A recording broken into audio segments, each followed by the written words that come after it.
resistencia que el ventrículo izquierdo debe vencer para que circule la sangre. Entonces, una vez más, cuando hablamos de precarga es el volumen de sangre que distiende al ventrículo al final de la diástole, y la poscarga es la resistencia que el ventrículo izquierdo debe vencer para que circule la sangre. Vamos a mencionar otros puntos también. Sístole es la contracción. ¿Para qué se produce la sístole? Para la salida de la sangre de los vasos, como podemos observar en esta imagen. Diástole es la relajación, es para la entrada de la sangre en el corazón. El gasto cardíaco va a ser igual a la frecuencia cardíaca por el volumen sistólico. El gasto cardíaco es igual a la frecuencia cardíaca por el volumen sistólico. Dentro de lo que son los factores predisponentes, tenemos la hipertensión arterial, tenemos diabetes, Chagas y la arterioesclerosis. Entonces, esos son los factores predisponentes. Número 1, hipertensión, diabetes, Chagas, arterioesclerosis, la obesidad, un índice de masa corporal mayor a 30, el tabaco. Entonces, todos esos son factores predisponentes. Vamos a mencionar respecto a lo que es la fisiopatología. En la fisiopatología se presenta lo que es la disminución del gasto cardíaco. Cuando se presenta una disminución del gasto cardíaco, se activa lo que va a ser el sistema autónomo y el sistema renina-angiotensina-aldosterona, la ADH. Por eso es que tanto he enfatizado cuando hemos hablado respecto a lo que va a ser la parte de sistema renina, porque si sabemos sistema renina, ya sabemos lo que es la insuficiencia cardíaca, pero de la misma forma vamos a repetir, ¿bien? Entonces, ¿qué es lo que sucede? Se activa sistema autónomo, sistema renina-angiotensina-aldosterona, se libera la ADH. El sistema autónomo me libera la norepinefrina. La norepinefrina actúa a nivel de los receptores alfa-1 de los vasos sanguíneos. Actúa a nivel de los receptores alfa-1 de los vasos sanguíneos, que produce la vasoconstricción. Y esto lo vamos a retroalimentar, ¿bien? Lo vamos a retroalimentar y les voy a colocar acá los fármacos más. Entonces, cuando nosotros hablamos de lo que va a ser la insuficiencia cardíaca, tenemos un gasto cardíaco, esto vamos a mejorar. Vamos a tener lo que va a ser un gasto cardíaco disminuido. Esto me activa lo que va a ser el sistema autónomo. Hemos mencionado que el sistema autónomo me libera lo que va a ser la norepinefrina. La norepinefrina actúa a nivel de los receptores alfa-1 y que me produce lo que va a ser la vasoconstricción. La vasoconstricción. Cuando disminuye el gasto cardíaco se activa lo que va a ser el sistema renina-angiotensina-aldosterona. Como les he mencionado, se va a presentar lo que va a ser los cambios de presión, se va a presentar los cambios de volemia. Bien, como tenemos un gasto cardíaco disminuido, se presenta lo que va a ser los cambios de la volemia, los cambios de la presión.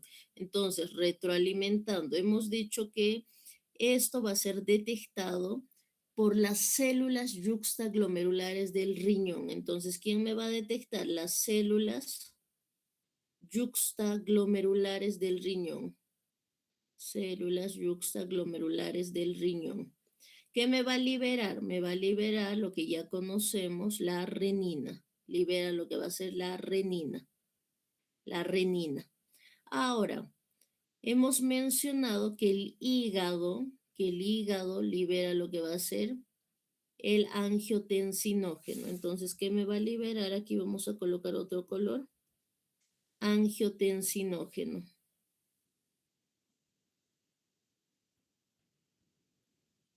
El angiotensinógeno. Entonces, ¿qué hace la renina? Convierte el angiotensinógeno en angiotensina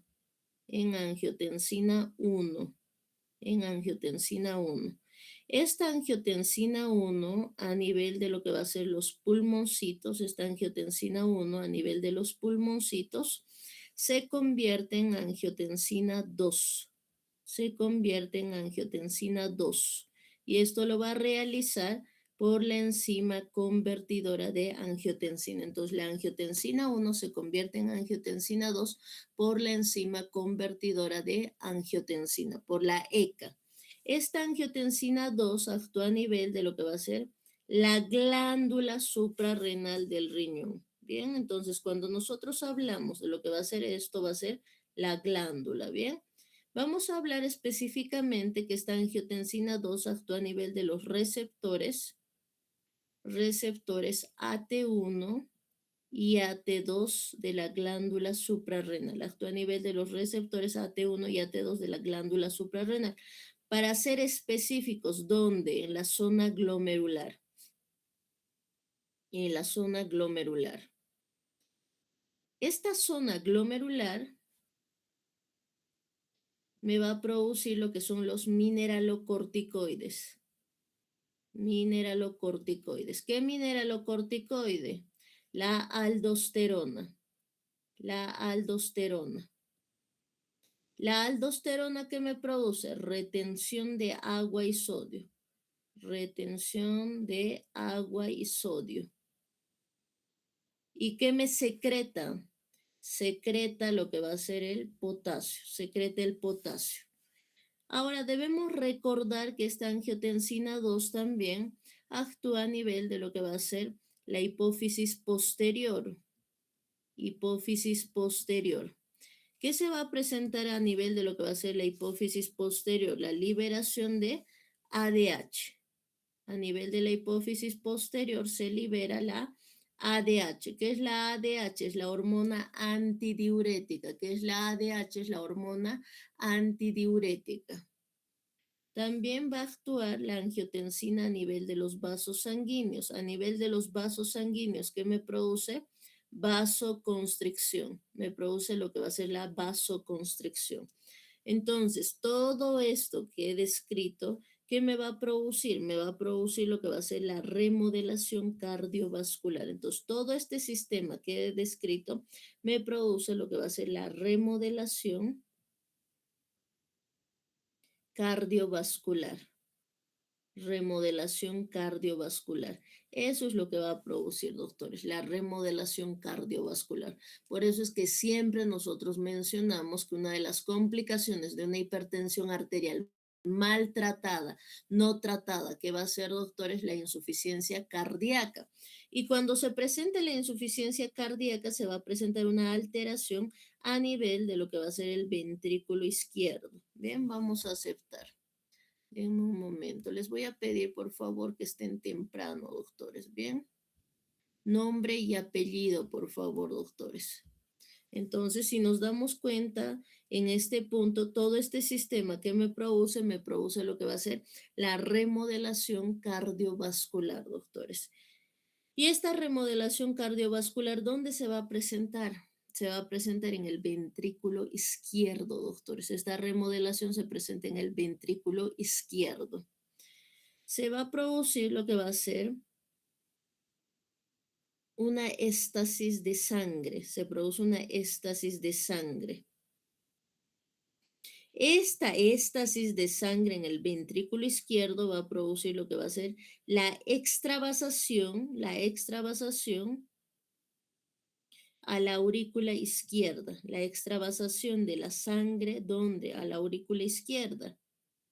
Y de la aurícula izquierda, aquí otra vez dibujamos los pulmoncitos, y de la aurícula izquierda, de otro colorcito voy a colocar, de la aurícula izquierda va a extravasar a los pulmones. ¿Y qué me va a dar? Un edema agudo de pulmón, como complicación que se presenta edema agudo de pulmón, doctores. ¿Y qué voy a observar a nivel de lo que va a ser los pulmoncitos? Las líneas B de Kerley, ¿no? Se observa en lo que va a ser un edema agudo de pulmón, las líneas B de Kerley, doctores. Entonces, ¿dónde se produce la remodelación? Ventrículo izquierdo. Se produce una éstasis de sangre. Se va a producir la extravasación donde a la aurícula izquierda, de la aurícula izquierda a los pulmoncitos, y es ahí donde se ven las líneas de B, las líneas B de Kerley, y se presenta lo que va a ser el edema agudo de pulmón, doctores, que se presenta edema agudo de pulmón. Entonces, esto es lo que es la fisiopatología, doctores. Bien, esto es la fisiopatología de lo que va a ser la insuficiencia cardíaca. ¿Y qué me aumenta, doctores? Me aumenta lo que va a ser la poscarga, y me aumenta lo que va a ser la precarga. Entonces, todo este sistema que me aumenta, poscarga y precarga, doctores. Eso es la fisiopatología. Ahora, con esta misma fisiopatología les voy a enseñar el manejo y el tratamiento. Bien, lo vamos a hacer con color morado. Bien, entonces, en este caso, nosotros que ya hemos descrito toda la fisiopatología, ¿cómo vamos a tratar? Uno, necesito bloquear lo que va a ser la angiotensina 2. ¿Qué voy a utilizar? Vamos a utilizar lo que va a ser el losartán. Bien, entonces si yo quiero bloquear, ¿qué voy a utilizar? Voy a utilizar el losartán. Voy a utilizar un ARA, losartán de 50 miligramos cada 24 horas vía oral, porque quiero bloquear este sistema. Por eso es que en una insuficiencia cardíaca se da losartán, por esto. Ahora, el aumento de la poscarga y de la precarga que me va a producir, me va a causar los edemas. Entonces, para los edemas, ¿qué voy a dar? Y aquí nosotros hablamos según Harrison, para lo que va a ser el grado 1 y grado 2 de Nija, que dentro de un momento vamos a mencionar, se administra, ¿no? Acá es grado 1 y grado 2 de Nija, que dentro de un momento les voy a indicar, se administra lo que va a ser la furosemida. La furosemida es un diurético, doctores. Bien, es un diurético donde actúa en el asa de Henle ascendente. La furosemida, donde actúa asa de Henle ascendente.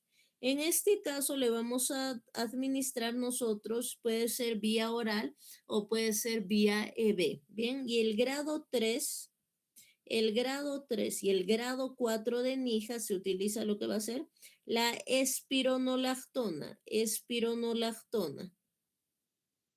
Grado 3 y grado 4 de Nija que se utiliza la espironolactona. Bien. Como ya conocen, la furosemida, si hablamos de comprimido, viene de 40 miligramos. Bien, viene de cuánto? De 40 miligramos. Como es un diurético de acuerdo a los edemas que estás evaluando, tú le puedes dar cada 8 horas o le puedes administrar cada 12 horas, ¿correcto? Ahora, otro diurético que tenemos es la espironolactona, que pueden utilizar de 25 o 50 miligramos. ¿Cada cuánto? Depende de los edemas. Tú puedes darle cada 8 horas o puedes administrarle cada 12 horas. Eso depende. Entonces, o bien utilizas la furosemida, que es un diurético de asa que actúa en el asa de Henle ascendente, o utilizas la espironolactona, que es un ahorrador de potasio que actúa a nivel del túbulo colector. ¿Correcto? Entonces ustedes escogen, doctores, o bien furosemida o bien lo que va a ser la espironolactona. ¿Esto para qué es? Es para los edemas. Continuamos. También nosotros vamos a administrar lo que va a ser para bloquear el sistema autónomo. Entonces, para eso que voy a utilizar un cardioselectivo. ¿Qué cardioselectivo? El atenolol. Entonces voy a utilizar lo que va a ser en este caso, acá les pongo aquí arriba el atenolol. ¿El atenolol de cuánto? De 50 miligramos cada 24 horas vía oral. ¿Qué es el atenolol? El atenolol es un cardioselectivo. ¿Dónde actúa? Actúa en los receptores beta 1 del corazón y también ¿dónde actúa? Receptores alfa 1 del corazón. Bien, entonces, ¿dónde actúa? Receptores beta 1 del corazón y actúa en los receptores alfa 1 del corazón. ¿Qué me disminuye? La poscarga y la precarga, doctores, que me disminuye lo que va a ser la poscarga y la precarga. Ahora hemos dicho que se va a presentar una éstasis de sangre. Entonces, si hay una éstasis de sangre, la sangre, hay una éstasis, ¿qué me va a formar? Me va a formar lo que va a ser trombos, ¿bien? se forma trombos. Entonces, para evitar estos trombos, ¿qué le voy a administrar? Lo que es la aspirina, ¿bien? Aspirina de 75 o de 100 miligramos vía oral, ¿bien? Vía oral. Entonces, esto es la fisiopatología y esta es la parte de la farmacología de lo que va a ser la insuficiencia cardíaca. Entonces, ahora yo ya sé por qué a un paciente que tiene insuficiencia cardíaca se le da losartán. Yo ya sé por qué voy a dar furosemida o cuándo voy a dar espironolactona. Yo ya sé por qué le voy a dar lo que va a ser el atenolol, la aspirina. Entonces, eso es la parte de la fisiopatología y la farmacología, doctores. Bien, entonces, eso debemos conocer. Acá está otra vez el sistema renina, pero está de una manera más bonita, doctores. Bien, para que lo hagan de manera más didáctica. Bien, ahora continuamos. Nosotros acá podemos observar, ¿no? Lo que son las líneas B de Kerley, ¿no? Miren, aquí está. Corresponde a líneas septales engrosadas debido a la acumulación de una cantidad excesiva de líquido, doctores. Bien, entonces estas pequeñas líneas son las líneas B de Kerley, doctores. Esas son las líneas B de Kerley. Porque, ¿qué les he dicho? ¿Dónde está la alteración? En el ventrículo izquierdo. Hay una éstasis, se ha presentado una remodelación cardíaca. Esta éstasis de sangre que me va a producir lo que va a ser una extravasación donde a la aurícula izquierda, de la aurícula izquierda extravasa a los pulmones, que me causa edema agudo de pulmón y eso es lo que me va a producir estas líneas B de Kerley. Bien, aquí vamos a mencionar respecto a lo que va a ser las causas. Bien, nos vamos a ir acá. Dentro de lo que va a ser las causas, nosotros vamos a tener, voy a ampliar un poquito más, vamos a tener lo que va a ser, según Harrison, tenemos lo que es la sístole reducida. Bien, la BEF1, tenemos lo que va a ser la diástole conservada. Cuando hablamos de lo que va a ser la sístole reducida es la BEF, bien, es la BEF1. ¿Qué quiere decir, no? Vamos a hablar de la fracción de eyección, del volumen de fracción de eyección. ¿Esto qué significa? Volumen de fracción de eyección 1, doctores. Volumen de fracción de eyección 1. La sístole reducida se va a presentar como una cavidad dilatada. Tenemos el inotropismo, cómo está disminuido. Hay una hipertrofia excéntrica. ¿Qué quiere decir hipertrofia excéntrica? Me miran un ratito, por favor. Quiere decir que el corazón empieza a crecer hacia afuera, doctores. Por eso dice hipertrofia excéntrica. Entonces el corazón empieza a crecer hacia dónde? Excéntrica, hacia afuera, doctores, ¿bien? Hacia afuera. Se va a presentar lo que es la sístole reducida menor al 40%, ¿bien? La sístole reducida se presenta menor al 40%. Aquí tenemos la patología de Chagas, la enfermedad de Chagas, que es frecuente en nuestro medio, ¿bien? También tenemos coronariopatías, el infarto agudo de miocardio, cardiopatía isquémica, la cardiomiopatía dilatada, las valvulopatías. Entonces, cuando hablamos de sístole reducida, que se va a presentar menor al 40%, vamos a tener lo que va a ser el inotropismo disminuido e hipertrofia excéntrica. Ya sabemos que el corazón crece hacia afuera. Se va a presentar coronariopatía, infarto de miocardio, cardiopatía isquémica y la cardiomiopatía dilatada. También están las valvulopatías. Cuando hablamos de lo que va a ser una diástole conservada, se va a encontrar de 40 a 50%, está conservada. Hay una relajación y complicancia disminuida con hipertrofia concéntrica, que quiere decir el corazón empieza a crecer, pero hacia adentro, doctores, hacia adentro. Bien, entonces en este caso el corazoncito se desarrolla y empieza a crecer, pero ¿hacia dónde? Se va a presentar lo que es una hipertrofia concéntrica. Empieza a crecer hacia adentro, doctores, bien, hacia adentro. Entonces eso es muy importante. Se va a presentar las patologías como miocardiopatías, restricción hipertrófica. Entonces presente las miocardiopatías, la restricción hipertrófica, la sarcoidosis, hemocromatosis, la hipertensión arterial, la diabetes mellitus y la enfermedad pericárdica. Entonces, eso tomamos en cuenta, por favor. Bien, entonces tenemos miocardiopatías, restricción hipertrófica, sarcoidosis, hemocromatosis, hipertensión arterial.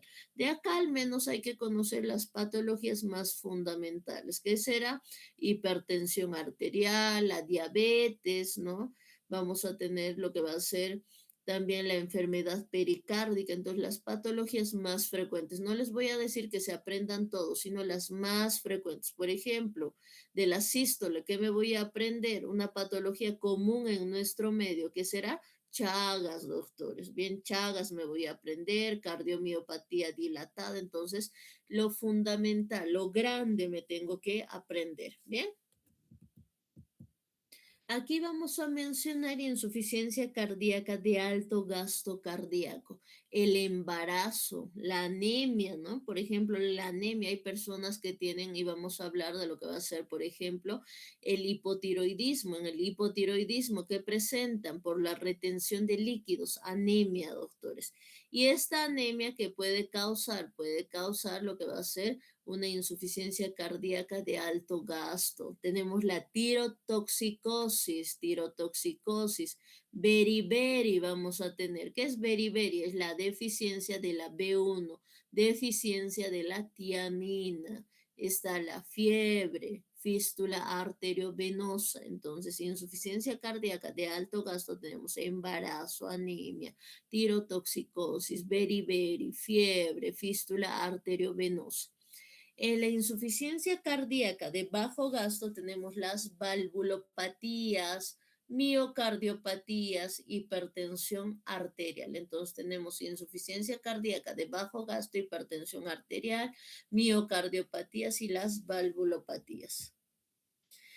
Tenemos lo que va a ser la cardiopatía sistólica y tenemos la diastólica. Cuando hablamos de la cardiopatía sistólica, está la cardiopatía isquémica, la miocardiopatía, tenemos lo que va a ser la diabetes mellitus. Entonces, en la sistólica está la cardiopatía isquémica, la miocardiopatía, la diabetes mellitus. Aquí se va a encontrar el tercer ruido. Nosotros escuchamos, no, para eso tienes que tener un estetoscopio profesional. La cardiopatía diastólica, vamos a tener la hipertensión arterial, estenosis aórtica, la miocardiopatía hipertensiva y el cuarto ruido. Entonces acá tenemos hipertensión arterial, estenosis aórtica, miocardiopatía hipertensiva y el cuarto ruido. Bien, entonces esos detallitos más. Vamos a hablar respecto a lo que va a ser los criterios de Framingham. Para los criterios de Framingham les voy a indicar un memo técnico. Bien, nos vamos a acordar de recado, doctores. Bien, de recado. ¿Qué quiere decir la R? Ritmo de galope, tercer ruido. Bien, ritmo de galope, tercer ruido. Edema agudo de pulmón.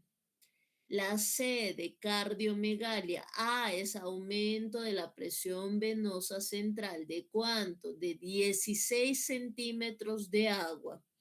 Tenemos lo que va a ser la D de distensión venosa yugular. Y en otras, ¿no? Porque acá si se dan cuenta tenemos lo que va a ser recado. Si se fijan, recado. Y O es de otras. Bien, entonces R, ritmo de galope. Edema agudo de pulmón, cardiomegalia, aumento de la presión venosa central de 16 centímetros de agua. La D, distensión venosa yugular. En otras, reflujo hepatoyugular, doctores. Pérdida de peso de 4.5 kilos en 5 días de tratamiento. Vamos con los criterios menores. Para los criterios menores, lo que es la clasificación de Framingham, se van a acordar de TED, ¿bien? Y acá les voy a enseñar algunos memotécnicos. Aquí se van a acordar de doble T. Una T es tos nocturna, la otra T va a ser taquicardia, ¿bien? Una T ya sabemos que va a ser tos nocturna, la otra T que va a ser taquicardia. Hepatomegalia, disnea de esfuerzo, derrame pleural. Bien, entonces tenemos tos nocturna, la otra T va a ser taquicardia, hepatomegalia, disnea de esfuerzo y lo que es el derrame pleural. ¿Qué nos indica los criterios de Framingham? Si tenemos dos criterios mayores es igual a insuficiencia cardíaca. Si tenemos un criterio mayor y dos menores es igual a que hay insuficiencia cardíaca. Y si tenemos 5 criterios menores, es igual a insuficiencia cardíaca. Entonces, estos son los criterios de Framingham que nosotros debemos conocer. Pregunta de examen de grados y pregunta clásica, doctores. Bien, entonces tenemos que conocer. Continuamos. Aquí está, ¿no? Aquí también vamos a mencionar, doctores, lo que va a ser la insuficiencia cardíaca derecha y la insuficiencia cardíaca izquierda, ¿bien?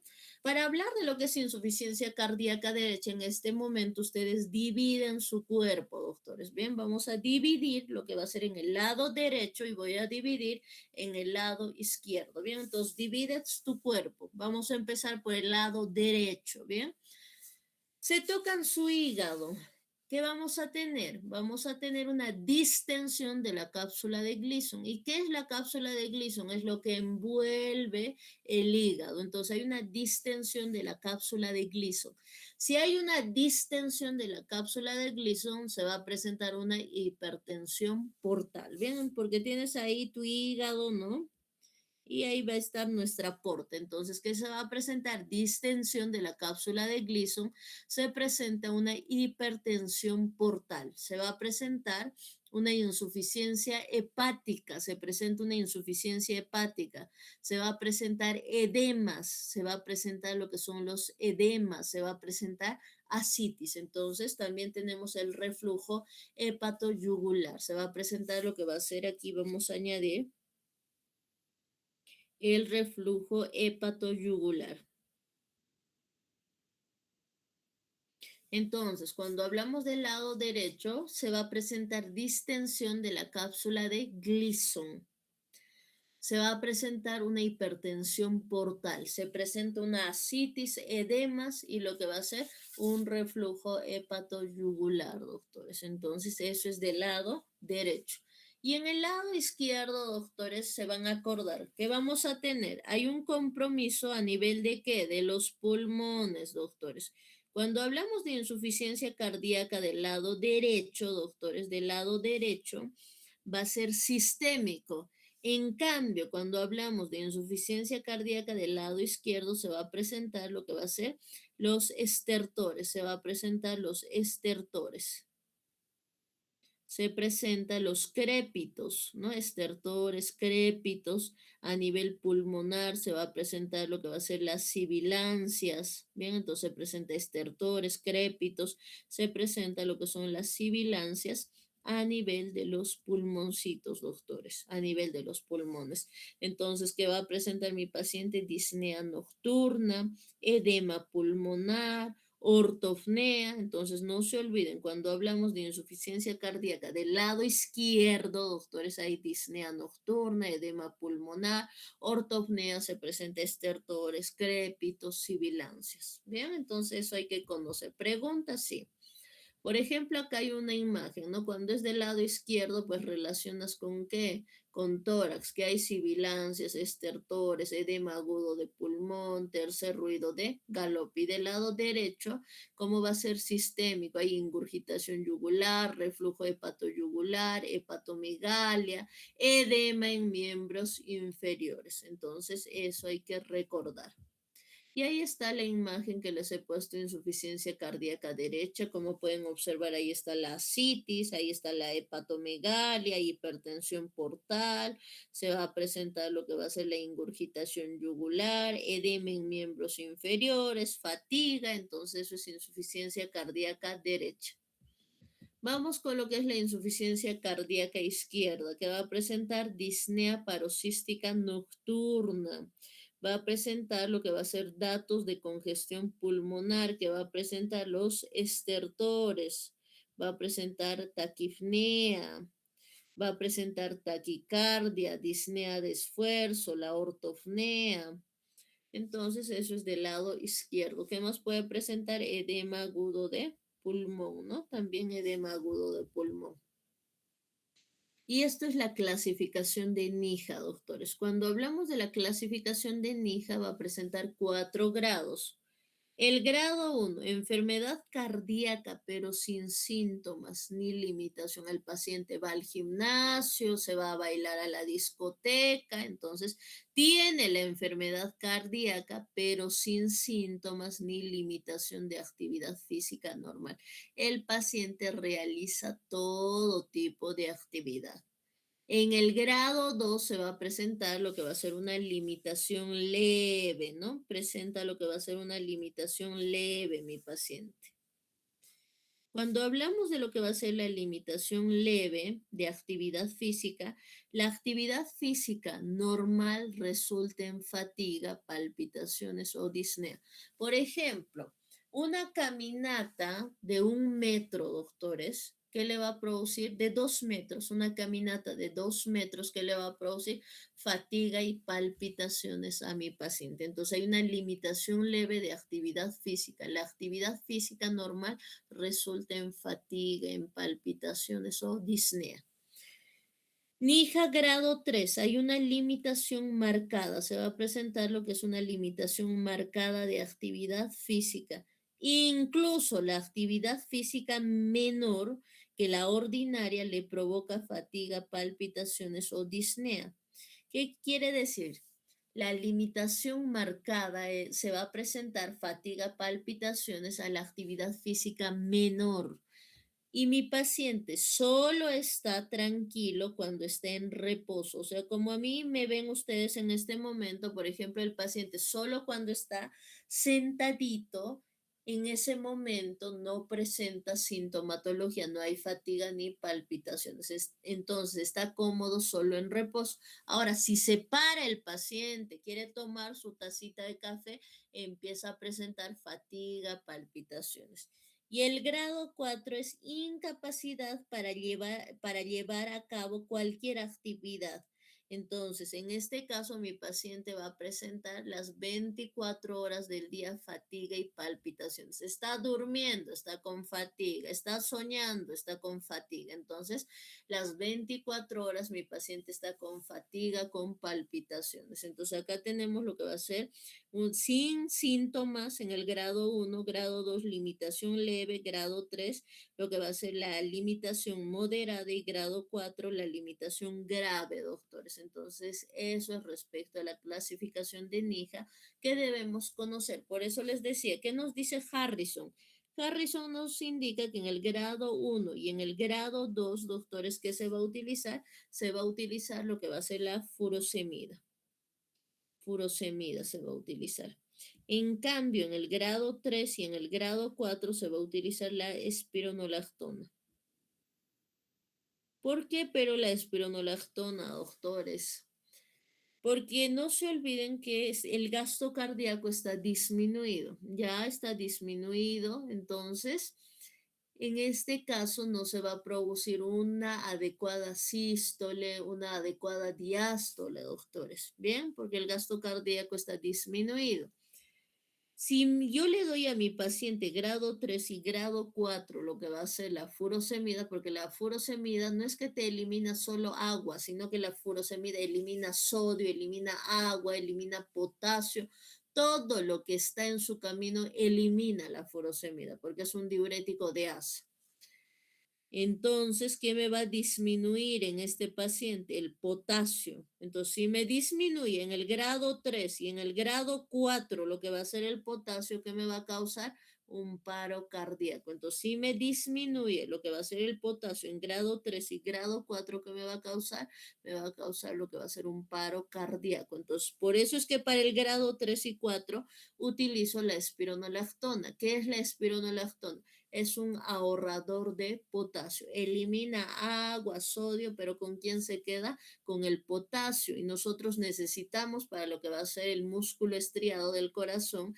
¿Qué necesito? Necesito potasio para que haga sístole, diástole, doctores. Bien, entonces por eso es la explicación. Cuando doy furosemida y cuando doy espironolactona. Esto es la clasificación evolutiva, doctores. Vamos a mencionar. Tenemos A, B, C, D. En A, factores de riesgo. En el grado B, lesión cardíaca asintomática. En el grado A hay factores de riesgo, que quiere decir, por ejemplo, mi paciente va a presentar lo que va a ser hipertensión arterial, la diabetes, entonces son factores de riesgo. En el grado B va a tener una lesión cardíaca, pero está asintomática. En el grado C hay una lesión cardíaca sintomática y en el grado D ya hay una lesión cardíaca.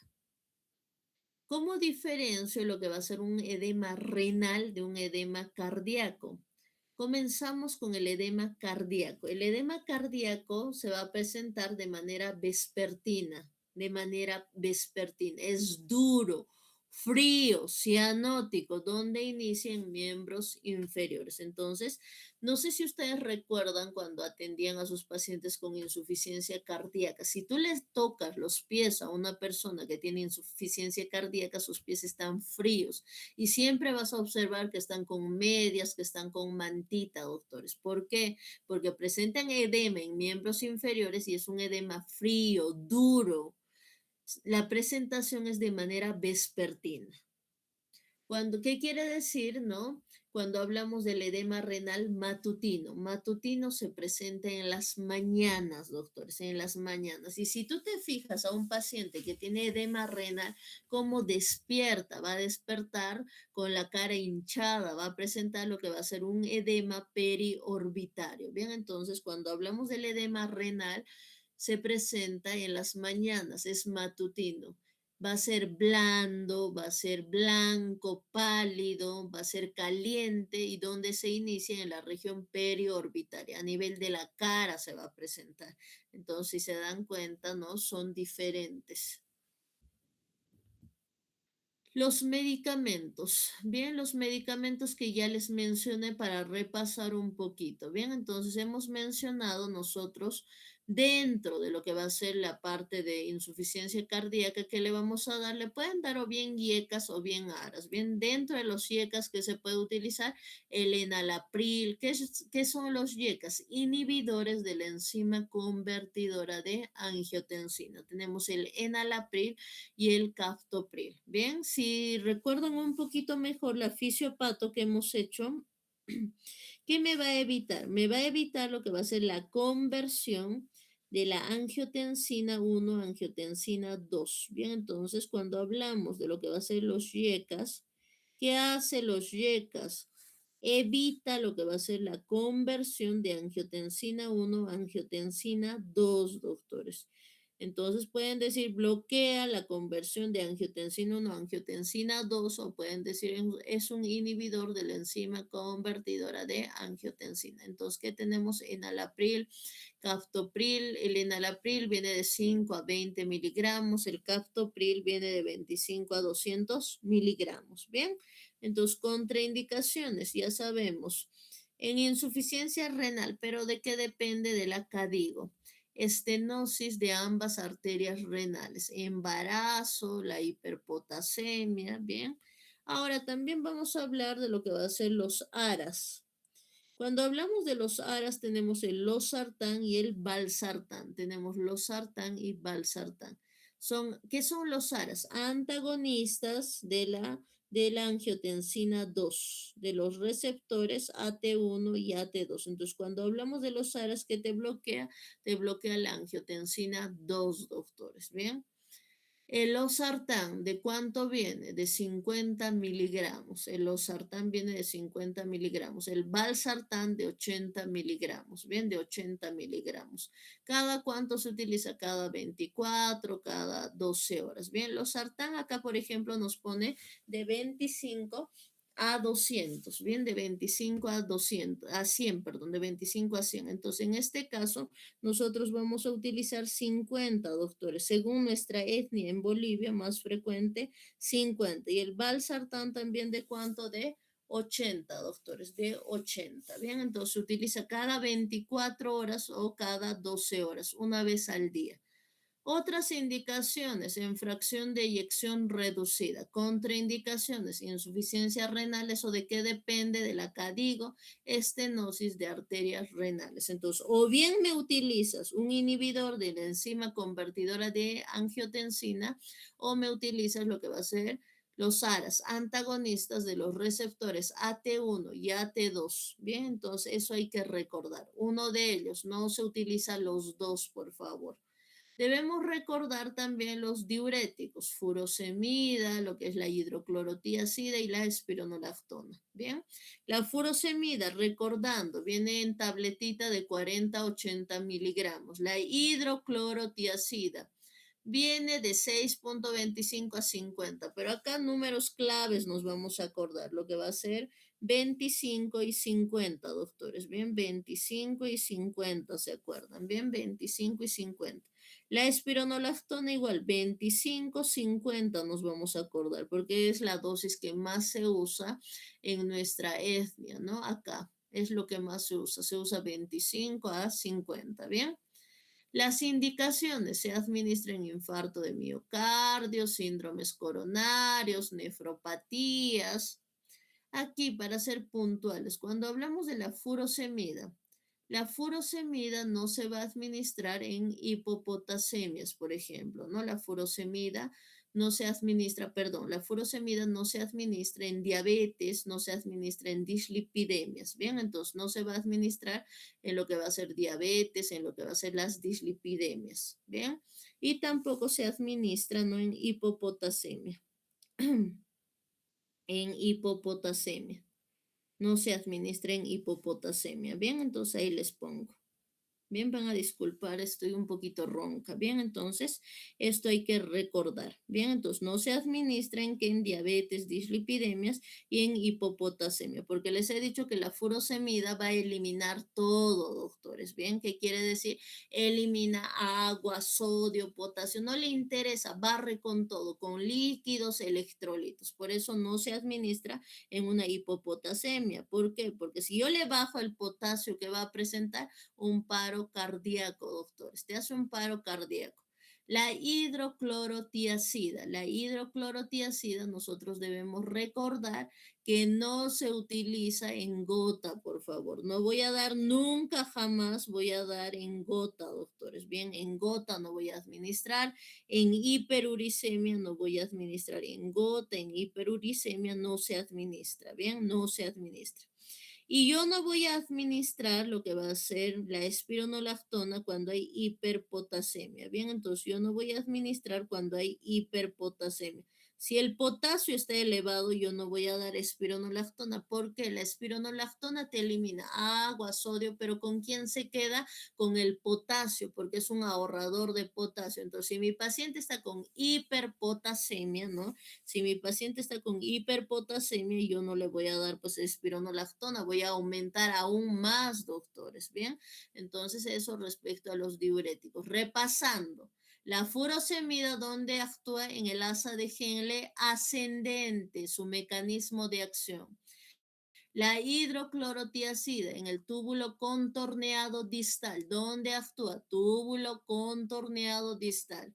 La espironolactona en el túbulo colector es el único ahorrador de qué? De potasio, doctores. Bien, entonces eso es importante que vayamos a recordar. Bien, beta bloqueadores ahorita les voy a mostrar de manera más didáctica. Bien, entonces cuando hablamos de los beta bloqueadores tenemos los cardioselectivos. Bien, ¿qué quiere decir? Que va a actuar a nivel de los receptores beta 1 del corazón.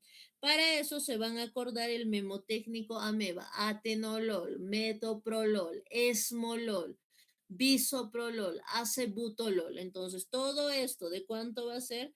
De 50 miligramos. ¿Cada cuánto? Cada 24 horas o cada 12 horas. ¿Qué me disminuye? Poscarga y precarga, doctores. Entonces, en este caso, por ejemplo, en insuficiencia cardíaca que he utilizado, el atenolol. Estos son cardioselectivos, que quiere decir solo actúa en el corazoncito, nada más, solo en el corazón. Y hablamos de lo que va a ser los no cardioselectivos. Bien, hablamos de lo que va a ser no cardioselectivo. Cuando hablamos de no cardioselectivo, actúa ¿dónde? A nivel de los pulmoncitos, en los receptores beta 2 del pulmón, pero también donde actúa en los receptores beta 1 del corazón. Bien, aquí tenemos los más característicos. Propanolol. ¿El propanolol de cuánto? De 40, doctores. Bien, ¿qué nos dice la literatura? 40, 80, pero en nuestra etnia que se utiliza más 40. Tenemos lo que va a ser el nadolol, si se fijan acá. El nadolol viene de 40 a 80. Entonces, ¿qué nos vamos a aprender, doctores? Propanolol y nadolol se aprenden, por favor, de 40 miligramos. ¿Cada cuánto se da? Se administra cada 24, cada 12 horas. Pero un dato importante, estos fármacos nunca jamás me administran en lo que va a ser en EPOC, bien, en enfermedad pulmonar obstructiva crónica, no se administra, por favor, doctores, es contraindicado. En asma tampoco se utiliza, bien. Entonces, contraindicación de los no cardioselectivos en enfermedad pulmonar obstructiva crónica, como enfisema, como bronquitis crónica. En asma no se administra, doctores, no se administra, ¿bien? Entonces, eso es importante que vayamos a recordar. Y eso es lo mismo que les colocaba, ¿no? Beta bloqueadores, tenemos cardioselectivos y no cardioselectivos. Bien, entonces acá, por ejemplo, propanol 40, 160, ¿no? Aquí al medio que estaría 80. Entonces, ¿de cuánto voy a utilizar? De 40, doctores. Bien. Cuando hablamos de lo que va a ser otras indicaciones, ¿en qué más puedo utilizar? En fracción de eyección reducida podemos utilizar. También podemos utilizar lo que va a ser, también no solo en fracción de eyección reducida, también podemos utilizar nosotros en los pacientes que van a presentar, a ver, en un momento acá, en anginas de taquicardia supraventricular. Bien, entonces podemos utilizar en anginas de taquicardia supraventricular, también está en fracción de eyección reducida, ¿no? Que vamos a utilizar. Ahora, las contraindicaciones va a ser asma, ¿bien? Y no solo está asma, va a estar lo que va a ser enfermedad pulmonar obstructiva crónica, vamos a tener lo que va a ser la bronquitis crónica, vamos a tener nosotros lo que es el enfisema. Entonces, en este tipo de pacientes, por favor, no se administra, ¿bien? No se administra lo que va a ser el propanolol. ¿Qué es el propanolol? No cardioselectivo.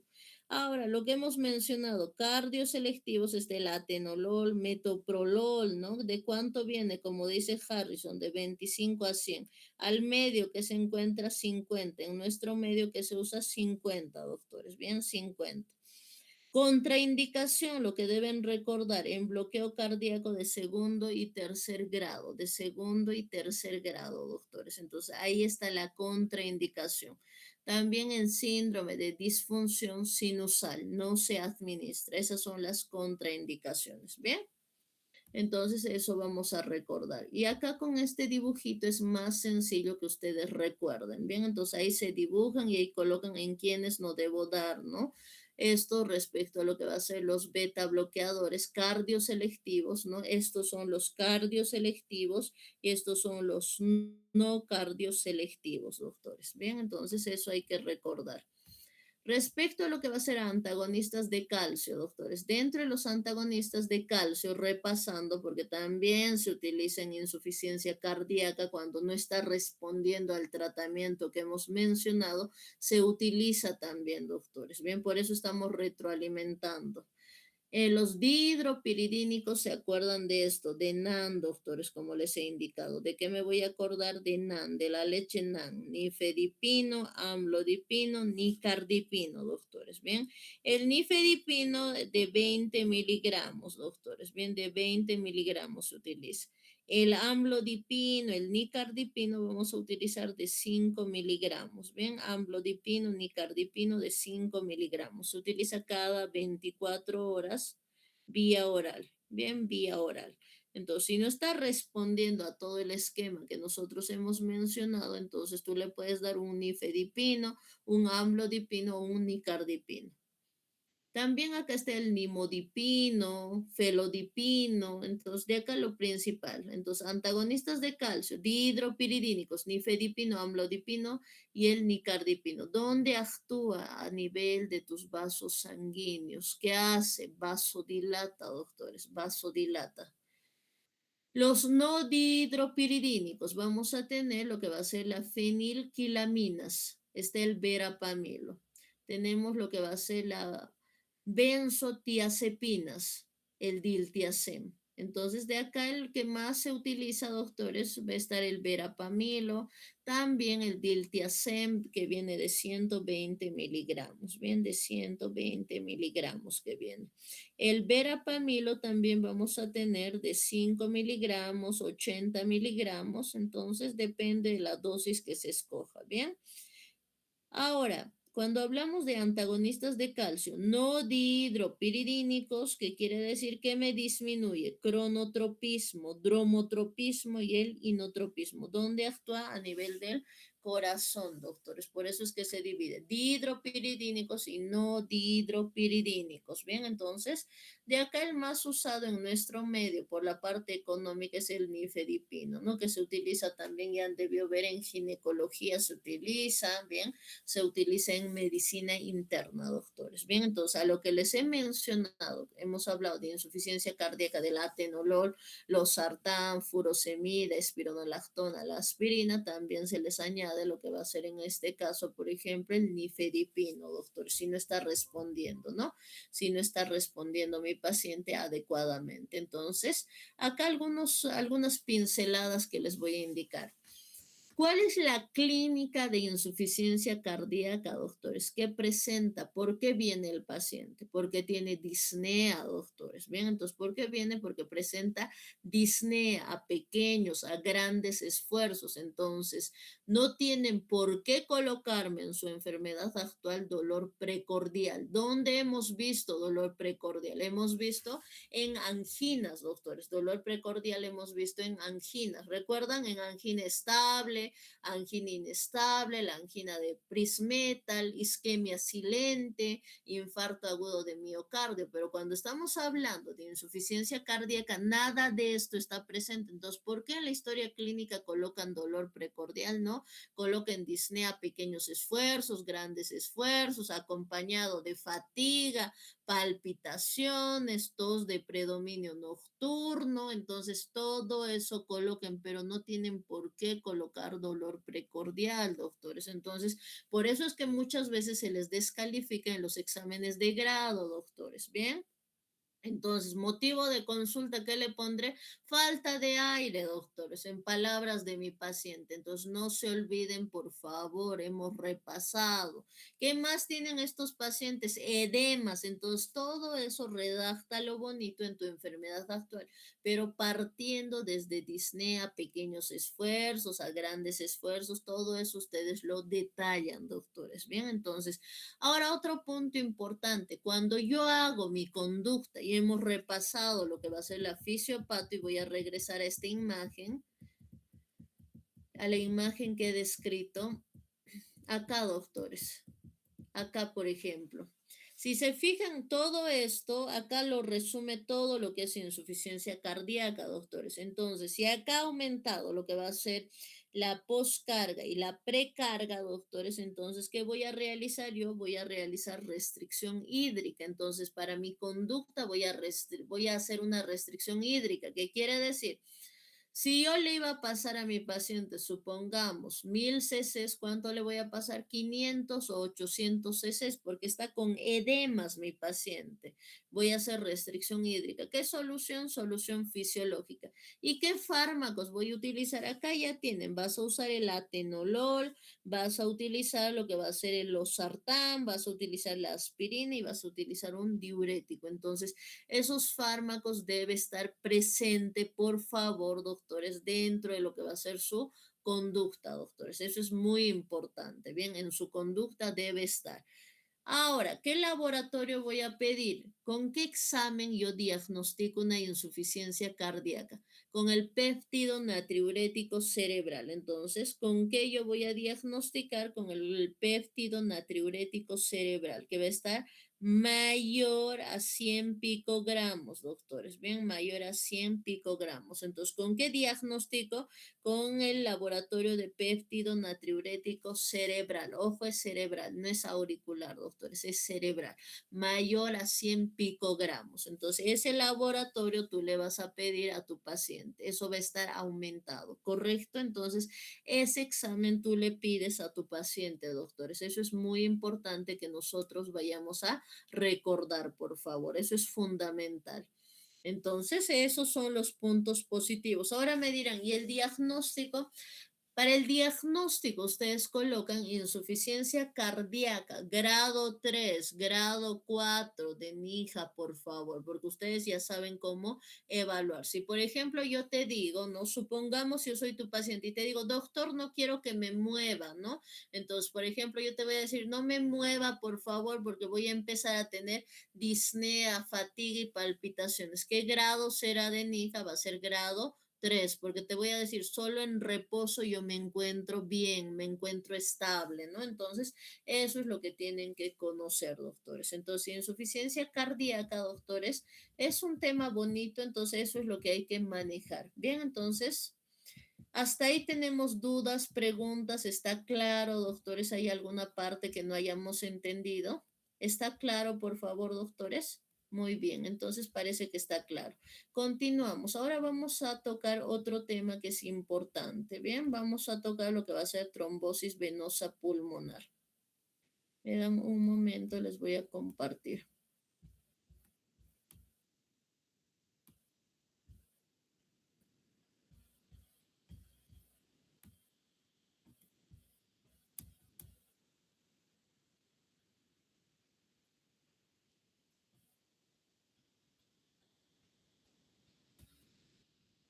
Cuando nosotros hablamos de lo que es la trombosis venosa profunda, ¿qué es? Como menciona la definición, se refiere al desarrollo de un trombo dentro de una vena cuando hay interrupción del endotelio normal. Entonces, ¿qué es? Vamos a empezar a subrayar. Se refiere al desarrollo de un trombo dentro de una vena cuando hay interrupción del endotelio normal. ¿Bien? Esa es la definición, doctores, que nosotros debemos conocer. Eso es muy importante. La trombosis venosa profunda suele comenzar en las cúspides valvulares. Entonces, ¿dónde comienza? En las venas, doctores, en las cúspides va a comenzar acá, doctores. Bien, entonces aquí empieza a presentarse. Por eso dice, la trombosis venosa profunda suele comenzar en las cúspides valvulares, donde la velocidad de la sangre es menor, facilitando la acumulación de factores de coagulación. Entonces, no se olviden, ¿a qué se refiere? La trombosis venosa profunda suele comenzar en las cúspides valvulares, es en la parte superior de las venas, donde la velocidad de la sangre es menor, facilitando la acumulación de los factores de coagulación. ¿Bien? ¿Cuáles son los síntomas? Incluye lo que va a ser las venas superficiales distendidas. Entonces, ¿qué se va a presentar? Se va a presentar lo que son venas superficiales distendidas. Va a presentar cianosis, edema. Entonces, ¿qué presenta? Presenta cianosis, va a presentar lo que va a ser los edemas. Por ejemplo, aquí si ustedes se fijan, esto es el signo de Homans o la maniobra de Homans. ¿Qué se está realizando? Dorsiflexión. Esto está realizando, no están haciendo lo que va a ser la dorsiflexión. Esto, dorsiflexión. Si cuando se realiza la dorsiflexión presenta dolor en la pantorrilla, eso es un signo de Homans positivo. Eso es el signo de Homans positivo. ¿Qué más? Hemos dicho que va a presentar cianosis, las venas superficiales, ¿cómo están? Distendidas, están distendidas. Vamos a mencionar respecto a lo que va a ser, ¿en qué parte se presenta más frecuentemente? Se va a presentar a nivel de lo que son las venas iliofemorales. Entonces, ¿dónde se presenta? En las venas iliofemorales. Ahí va a ser más frecuente su presentación. Cuando hablamos de la trombosis venosa profunda, el tratamiento inicial consiste en anticoagulantes. Esto lo vamos a realizar junto con tromboembolismo pulmonar. Bien, todo esto lo vamos a describir junto con tromboembolismo pulmonar. Bien, porque se repite. Una complicación de lo que es el tromboembolismo, de lo que va a ser la trombosis venosa profunda, va a ser el tromboembolismo pulmonar. Entonces tenemos una complicación de lo que va a ser la trombosis venosa profunda, tenemos lo que va a ser el tromboembolismo pulmonar. Debemos recordar que ocurre cuando un trombo se desprende y viaja a través del torrente sanguíneo hasta las arterias pulmonares, donde bloquea el flujo de sangre, provocando alteraciones en la oxigenación y en casos graves puede ser fatal. Todo esto lo vamos a desarrollar con una imagen. ¿Ven qué quiere decir?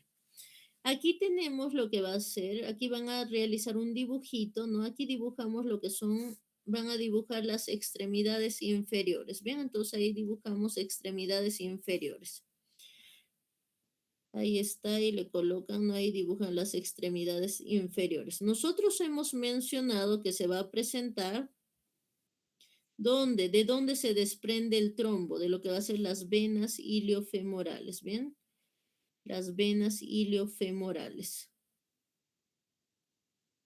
Una vez que se desprende el trombo, viaja a través del torrente sanguíneo. Bien, se desprende el trombo de las venas iliofemorales, viaja a través de dónde? De lo que va a ser el torrente sanguíneo. Ingresa, ¿esto qué es, doctores? Si recordamos un poquito de la parte de lo que va a ser la anatomía, esto es la vena cava inferior. Bien, entonces, ¿esto qué es la vena cava inferior, doctores? Bien, ¿esto qué es vena cava inferior? Entonces, viaja a través del torrente sanguíneo, ingresa a la ingresa a la vena cava inferior. De la vena cava inferior, ingresa a lo que va a ser a la aurícula. ¿A qué aurícula? A la aurícula derecha. Bien, entonces ingresa lo que va a ser a la aurícula derecha. Acá está la aurícula derecha. De la aurícula derecha, doctores, ingresa ¿dónde? Al ventrículo derecho. De la aurícula derecha, ¿dónde ingresa al ventrículo derecho? Y del ventrículo derecho nace una de las arterias más importantes, que es la arteria pulmonar. Y aquí es donde se produce lo que va a ser la oclusión. Se produce la oclusión a nivel de lo que son las arterias pulmonares. Entonces, ya saben, como les he mencionado, se desprende el trombo de las venas iliofemorales porque ahí es donde se presenta más frecuentemente. Viaja a través del torrente sanguíneo, ingresa a la vena cava inferior, de la vena cava inferior a la aurícula derecha, de la aurícula derecha al ventrículo derecho. Del ventrículo derecho nace una de las arterias más importantes, la arteria pulmonar. ¿Qué me va a producir? Se va a producir un bloqueo del flujo de sangre, va a provocar una insuficiencia cardíaca derecha, doctores, que va a presentar disnea, va a presentar la hemoptisis. Entonces, eso es lo que me va a causar, doctores. Bien, entonces, eso es la parte de la fisiopatología. Entonces, esos son los detalles que debemos recordar, doctores. Bien, entonces, todo eso ocurre. Por eso dice, en el tromboembolismo pulmonar es una complicación de la trombosis venosa profunda que ocurre cuando un trombo se desprende, viaja a través del torrente sanguíneo hasta las arterias pulmonares donde bloquea el flujo de sangre provocando alteraciones en la oxigenación y en casos graves puede ser fatal. Fisiopatología. El trombo bloquea las arterias pulmonares, reduciendo el flujo de sangre y la oxigenación, lo que puede causar sobrecarga del ventrículo derecho y potencialmente insuficiencia cardíaca derecha o shock, lo que yo les mencionaba. Dentro de la clasificación tenemos el tromboembolismo pulmonar masivo, una obstrucción extensa con inestabilidad hemodinámica. Eso es el tromboembolismo pulmonar masivo, obstrucción extensa con inestabilidad hemodinámica. El tromboembolismo pulmonar submasivo, disfunción del ventrículo derecho sin inestabilidad hemodinámica. Tromboembolismo pulmonar no masivo afecta arterias segmentarias o subsegmentarias con menor repercusión. Dentro de lo que va a ser la clínica, los síntomas incluyen disnea súbita, el dolor torácico, pleurítico, taquicardia, hemoptisis, síncope o shock. Entonces, eso es lo que se va a presentar y datos de que de insuficiencia cardíaca derecha. Dentro de lo que va a ser los exámenes que se pide, tenemos desde laboratorios. En laboratorios voy a pedir dímero D. Pedimos dímero D y lo que va a ser los tiempos de coagulación. Entonces, ¿qué se va a pedir? Se va a pedir lo que va a ser dímero D. Vamos a pedir lo que va a ser los tiempos de coagulación. Entonces, todo eso nosotros pedimos. Lo puntual, ¿qué le voy a pedir acá dentro de lo que va a ser el examen? Le vamos a pedir lo que va a ser una angiotomografía pulmonar, prueba de elección para confirmar tromboembolismo pulmonar. También tenemos la arteriografía pulmonar. Entonces, los dos estudios más solicitados tenemos angiotomografía pulmonar, angiotag, tenemos la arteriografía pulmonar. ¿Y qué más le voy a pedir? Le voy a pedir una ecografía Doppler de miembros inferiores. Yo quiero identificar de dónde proviene lo que va a ser este trombo. ¿De dónde, doctores? Bien, entonces eso tenemos que manejar. Bien, entonces eso es importante, doctores. El score de Wells ya lo hemos mencionado, doctores. Bien, esto es el score de Wells. Bien, tromboembolismo pulmonar masivo, el submasivo, el tromboembolismo pulmonar no masivo. Bien, entonces eso ya hemos descrito. Respecto a lo que va a ser el manejo, se va a utilizar los anticoagulantes. Tenemos la heparina no fraccionada, tenemos la heparina no fraccionada y tenemos la heparina de bajo peso molecular. Cuando hablamos de la heparina no fraccionada, tenemos lo que va a ser la dosis inicialmente. ¿Qué quiere decir dosis de ataque, doctores? Dosis de ataque. 80 unidades internacionales, kilo peso en bolo vía EB, doctores. Kilo peso en bolo vía EB. De mantenimiento o seguido que dice va a ser de 18 unidades internacionales, kilo peso hora en infusión continua. Entonces acá nosotros debemos recordar, doctores, la dosis inicial de 80 unidades internacionales, kilo peso en bolo vía EB. Eso es ataque seguida de 18 unidades internacionales, kilo peso hora en infusión continua. Bien, entonces eso debemos recordar. Mecanismo de acción. Inhibe las enzimas de la cascada de coagulación. ¿Qué me va a inhibir especialmente? Lo que va a ser la trombina y el factor 10A. ¿Qué me inhibe? La trombina y el factor 10A. Entonces ahí tenemos lo que va a ser nuestra opción 1. ¿Cuál va a ser la opción 2? Heparina de bajo peso molecular. Tenemos la enoxaparina de 1 miligramo kilo peso subcutáneo cada 12 horas, cada 12 horas. O de 1.5 miligramos kilo peso una vez al día, doctores. Entonces tenemos la enoxaparina de 1 miligramo kilo peso subcutáneo cada 12 horas o de 1.5 miligramos kilo peso una vez al día. Mecanismo de acción. Inhibe principalmente el factor 10A. Entonces, ¿qué inhibe el factor 10A? Dentro de los anticoagulantes orales tenemos lo que va a ser la warfarina. Tenemos la warfarina. Ojo, la warfarina no se utiliza como dosis de ataque, se utiliza como dosis de mantenimiento, porque recién se presenta su mecanismo de acción al tercer día de uso, doctores. Y cuando yo tengo un paciente inestable que está presentando un tromboembolismo pulmonar, yo de inmediato debo actuar. Entonces, para eso voy a utilizar heparina no fraccionada o otra opción, tenemos heparina de bajo peso molecular, pero yo no puedo utilizar como medicamento de rescate o medicamento inicial lo que va a ser la warfarina. Bien, warfarina se usa más para mantenimiento. ¿De cuánto? De 5 a 10 miligramos diarios. Ajustar según el INR. Dentro del mecanismo de acción, va a actuar, inhibe la síntesis de los factores de coagulación dependientes de vitamina K. ¿Cuáles son estos factores dependientes de la vitamina K?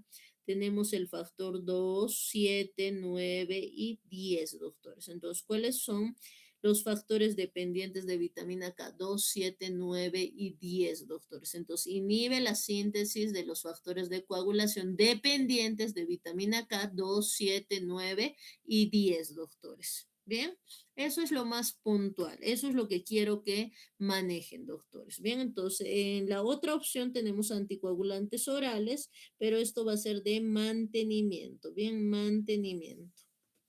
Vamos a hablar de los trombolíticos. Cuando hablamos de los trombolíticos, tenemos, si no responde a todo este manejo, mi paciente, tenemos la uroquinasa y la streptoquinasa.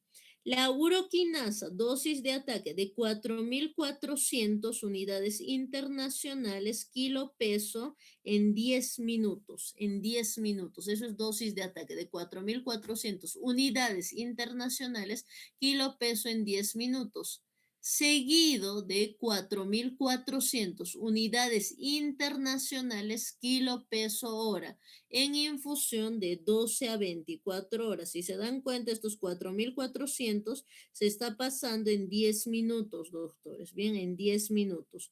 Ahora, seguido de mantenimiento de 4.400 unidades internacionales kilo peso en infusión por 12 a 24 horas.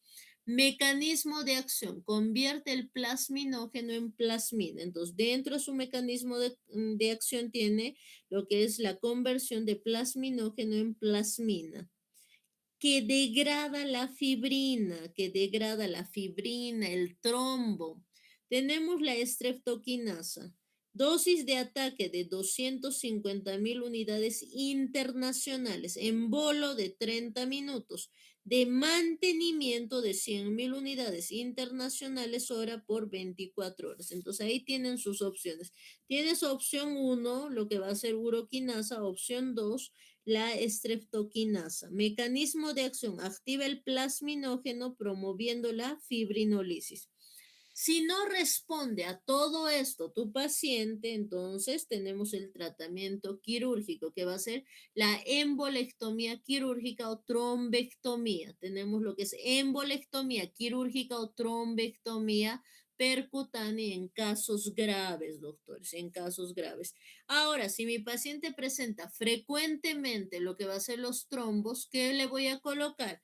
Aquí está el corazoncito, bien, entonces ahí vamos a dibujar el corazoncito, ahí está el corazón, aquí tenemos nuestra vena cava inferior, entonces se le va a colocar lo que va a ser una mallita, ¿no? Se coloca una mallita en la vena cava inferior, entonces como profilaxis tenemos uso de anticoagulantes, dispositivos de compresión, ¿no? Lo que va a ser las medias para varices y también tenemos los filtros de vena cava en pacientes con alto riesgo. Entonces aquí se le coloca en la vena cava inferior un filtro.